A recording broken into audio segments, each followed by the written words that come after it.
15 सीटों पर आगे चल रही है और कांग्रेस 14 सीटों पर आगे चल रही है। यह बहुत महत्वपूर्ण बात है जी। मैं आपको बताऊं कि राजस्थान में भारतीय जनता पार्टी का कुनबा इतना बड़ा है तो महत्वाकांक्षा होना स्वाभाविक है, क्योंकि और यहाँ पर बड़ी खबर आप देखते रहिए बीके न्यूज के स्क्रीन को, बस ध्यान से आप देखिए। बीजेपी तीनों राज्यों में आगे है। फिलहाल वीके न्यूज का सर्वे सही होता हुआ नजर आ रहा है। फिलहाल हम बार बार कह रहे हैं बीजेपी 45 सीटों पर आगे चल रही है और कांग्रेस 39 सीटों पर मध्य प्रदेश में आगे चल रही है। कुल 84 सीटों के रुझान है। राजस्थान में बीजेपी 50 सीटों पर आगे चल रही है और कांग्रेस 35 सीटों पर आगे चल रही है। कुल 85 सीटों के रुझान है। और छत्तीसगढ़ में बहुत बड़ी बात है, बीजेपी 15 सीटों पर और कांग्रेस 14 सीटों पर। तेलंगाना में 11 और 12-11 पर कांग्रेस, 12 पर बीआरएस। बहुत महत्वपूर्ण है। छत्तीसगढ़ पे शायद दीपक राय जी आपको पता ही नहीं होगा कि वीके न्यूज एकमात्र चैनल है जिसने दावा किया है अपने सर्वे के आधार पर, और आधार भी हमने बताए हैं कि भारतीय जनता पार्टी वहां पर कमाल करने जा रही है।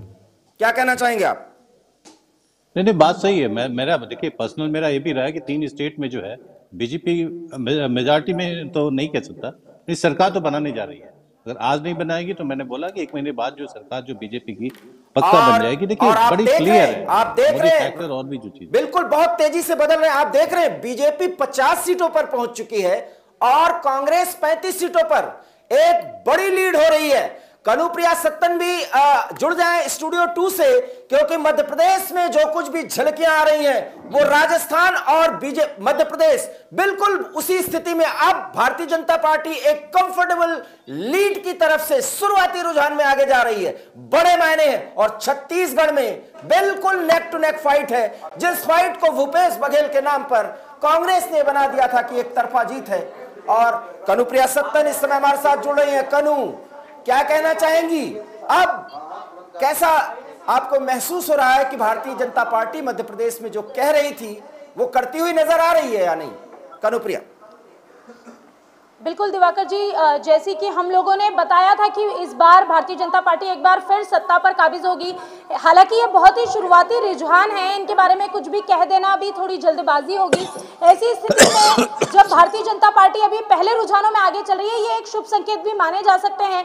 लेकिन तीनों राज्यों में हमने पहले ही दावा किया था कि तीनों राज्यों में भारतीय जनता पार्टी अपनी सरकार बनाएगी। और हमने ये दावा कोई भविष्यवाणी नहीं की थी। जो हमने उनकी योजनाएं देखी थी, जो धरातल पर हकीकत देखी थी, उसके आधार पर ही ये बात हमने कही थी। अब उसी आधार को जो जनता है उसके मत से ये सत्य साबित होता हुआ नजर आ रहा है। क्योंकि मध्य प्रदेश के तो हमारे जो गेस्ट हमारे साथ जुड़े हैं वो ये कह रहे हैं कि पोस्टल बैलेट की गिनती में जो है वो इसलिए आगे चल रही है बीजेपी, क्योंकि वहां पर सरकार उनकी है और अधिकारी कर्मचारी दबाव में काम करते हैं। लेकिन बात यह है कि अगर हम बात करें राजस्थान की या छत्तीसगढ़ की, तब ये स्थिति उलट है। तो फिर उनसे ये सवाल तो एक बनता है दिवाकर जी कि भाई वहां पर किसके दबाव में ये वोटिंग हुई है?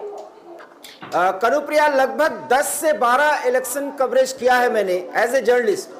मुझे ऐसा लगता है कि जो शुरुआती रुझान होते हैं, 1-2 चुनावों को अगर छोड़ दिया जाए, चाहे नेशनल हो चाहे राज्य का, तो जो शुरुआती रुझान होते हैं लगभग कमोबेश 75% चांसेस होते हैं कि वही रुझान अंत तक आएंगे।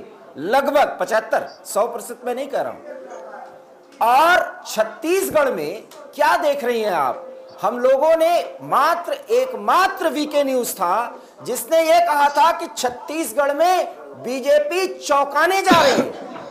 इसके बड़े मायने हैं। और मध्य प्रदेश में तो जो हम लोग कह रहे थे, हालांकि शुरुआती रुझान में बड़ी अच्छी टक्कर है। बीजेपी 45 और कांग्रेस 45, आप देख रहे हैं कुल 90 रुझान है। और 38 सीटों के रुझान छत्तीसगढ़ में है, तो बीजेपी 18 है और कांग्रेस 20 पर है। और राजस्थान में 90 सीटों के रुझान है 199 में, तो बीजेपी 46 है और कांग्रेस 37 है। और तेलंगाना में कांग्रेस 15 और 12। और तेलंगाना में देखिए जिस तरीके से बीआरएस को इस पूरे खेल से अलग दिखाया जा रहा था, ऐसा कुछ नहीं है। खेल कांग्रेस का तेलंगाना में भी बिगड़ेगा, ये वीके न्यूज पहले ही बता चुका है। ये भी कनुप्रिया एक बहुत महत्वपूर्ण बात है। और बीजेपी 45 और कांग्रेस मध्य प्रदेश में 45।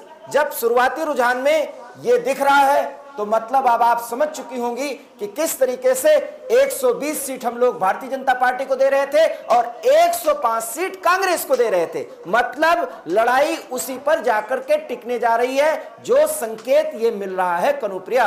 एक महत्वपूर्ण बात है, क्योंकि